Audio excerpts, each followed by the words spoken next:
আপোনালোকক যদি নেপিয়াৰৰ কাটিং লাগে তেতিয়াহ'লে আপোনালোকে মোক যোগাযোগ কৰিব। এইবিলাক চাওক আমাৰ নেপিয়াৰ বহুত আছে। এতিয়া কাটিং পিচ আমি দিম বুলি ভাবিছোঁ। আপোনালোকক যদি লাগে মোক তলত কমেণ্ট কৰিব আৰু মোৰ লগত যোগাযোগ কৰিলে মই আপোনালোকক দি দিম। ৰেড নেপিয়াৰ আছে, ছুপাৰ নেপিয়াৰ আছে। এতিয়া যিহেতু বৰষুণৰ ছিজন, এতিয়া যদি আপোনালোকে কাটিং পিচবিলাক ৰুই দিয়ে তেতিয়াহ'লে আপোনালোকৰ খুব ভাল হ'ব। আপোনালোকে নিজাকৈ পানী দিব নালাগে। যদি আপোনালোকক দৰকাৰ হয় আপোনালোকে মোক কমেণ্ট কৰিব। এইবিলাক গৰু ছাগলীৰ কাৰণে উত্তম খাদ্য হয়।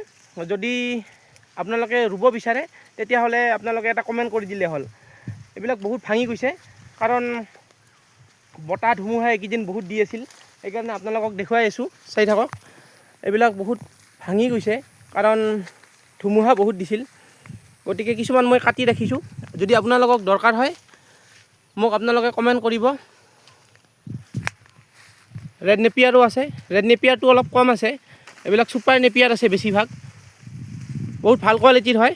আপোনালোকক যদি লাগে আপোনালোকে কমেণ্ট কৰিব। আৰু মই এতিয়া আমাৰ ফাৰ্মতে আছোঁ, দেখাই দিছোঁ আপোনালোকক নেপিয়াৰখিনি। আপোনালোকে কমেণ্ট এটা কৰি দিব যদি নেপিয়াৰ লাগে।